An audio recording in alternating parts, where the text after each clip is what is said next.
पट्टामुंडई पौरपालिका अंतर्गत कसण अंटा अंचल 7 number ward अधीन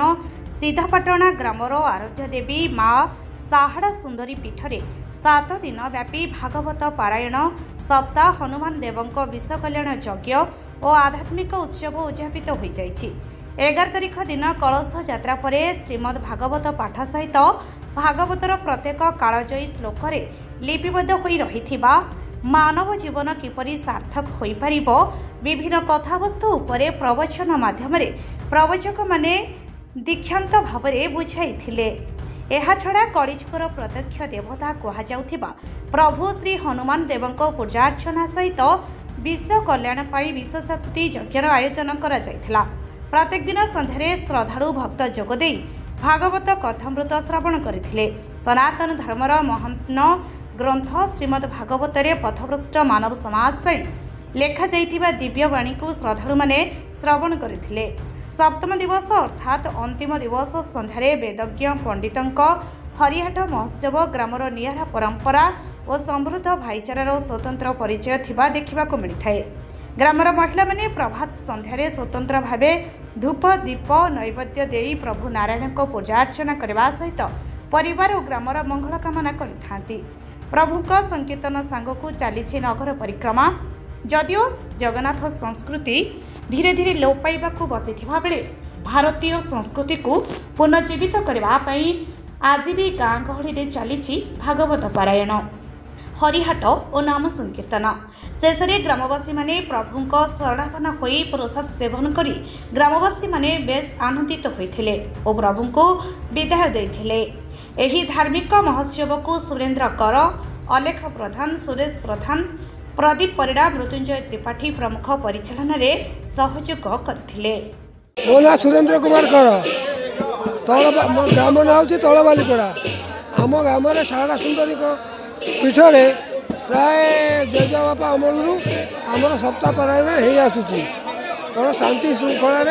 ये कार्यटी आमर समापन हो तेणु सब वर्ष को प्राय समस्ते गादरिंग होती लोक मैंने स्थान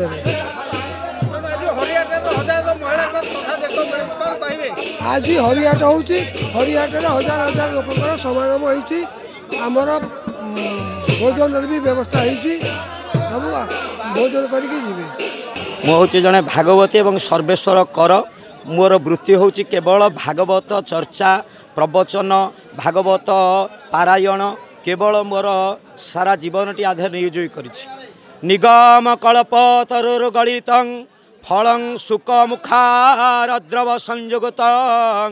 पिबतं भागवतं रसालय मोहर रसिक विभु भावुका परम शास्त्र भागवतर आज आज्ञा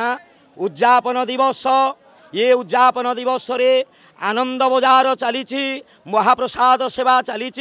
भक्त माने सुंदर भाव रे सेवा करी चली जगन्नाथ आपणकर नारायण दास गोटे सुंदर कथा कही भाव समुद्र आज्ञा पढ़ा चली तो बाप बड़ कि मो बाप बड़ तो बाप अटई नंद गौड़ आ मो बाप अट तुही जेत बड़े आज्ञा ब्राह्मण जड़े नदी कूल डाकी आज्ञा जगन्नाथ दास छलनारे भक्त भगवान को आज मिलन हो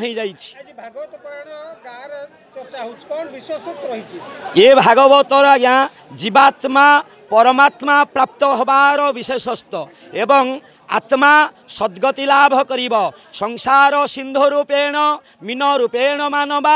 जंजाल जाल रूपेण काल रूपेण धीवरा ये काल कबल रु ये जीवात्मा बा ये प्राणी जगत विश्व जगत प्रत्येक जीव जगत उद्धार करने पाई व्यासदेव सुंदर भागवत व्यवस्था नहीं जहा द्वारा ये जीवात्मा मुक्ति फल प्राप्त कर बोल एक बार हरि बोल।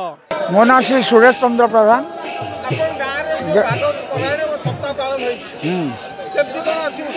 बहुत उत्सव बहुत माने आनंदमय माहौल है बर्तमान परिवेश समस्त हजार हजार संख्यार माने नर नारी जनसंख्या नर नारी समस्त उपस्थित होती। यहाँ आमर दीर्घ आम जेजे बापा बापा अमल चली आसती। हाँ एबे जोटा हूँ बहुत भल भाव श्रृंखलित भाव हो आपण मैंने देखुं केते लोक समागम होती आठी बहुत माने ये चलती ये अंचल समस्त जिते 3 खंड 4 खंड गाँ अच्छी आम पंचायत वार्ड समस्त आसी सामिल होती। नमस्कार मो ना कृष्णाश्री प्रधान आपण गाँव में भागवत परायण और हरिहाट आज्ञा उत्सव मुखरित भक्तिमय परिवेश देखा कौन कहे संपर्क में आम गाँव में एवं 7 दिन हम भागवत पारायण पाठ चलता आज तार शेष दिन आ 4 दिन रे बलिदान आमर होता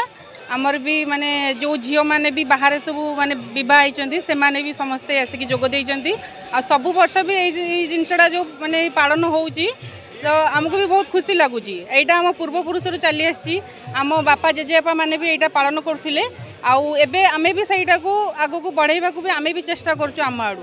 आउ बहुत खुशी लगुच आमे भी माने भगवान पाखे प्रार्थना करचु एमती यही संस्थाटा सब बेले आग को चालू आम ग्रामवासी बा अन्य लोक मानक पई आमे भी प्रार्थना करूँ समस्त को हरिकृष्ण माने भलरे रखंतु समस्तंकर मंगल करंतु। गाँ गाँव रे एबे जोटी माने भागवत लोप पाई गलानी आमे से जिनसटा को माने आगो को सेटा को पुनरुद्धार पई आमे चेष्टा करूचु तो आम परे भी आमर जो पीढ़ी आछंती सेटा से माने भी सेटा को पुनरुद्धार करके रखंतु आमे सेटा चेष्टा करचु आउ हरिकृष्ण समस्त को भलरे रखंतु समस्तंकर मंगल करंतु। मलय ओझा पटामुंडई पौर परिषदर निर्वाचित प्रतिनिधि वार्ड नंबर 7 आपण गाँव में भागवत परायण हरिहाट कौन उत्सव आम गाँव में हरिहाट भागवत परायण दीर्घ जेजेबाबा समय हो चलती आमर जन्म ना ये एक अनुष्ठान चलती ये अनुष्ठान जेबेठू आम जानलुणी बहु आडंबर हो भाईचारा सहकार हो बहुत लोग सामिल होती ये पाखपाख गाँव लोक मैंने सामिल होती बहु लोग देखिपुं सामिल होती ये हरिहाट प्रशासन सब आरंभ करी विभिन्न सांस्कृतिक कार्यक्रम चली ये भाईचारार गाँ ये कृषि प्रधान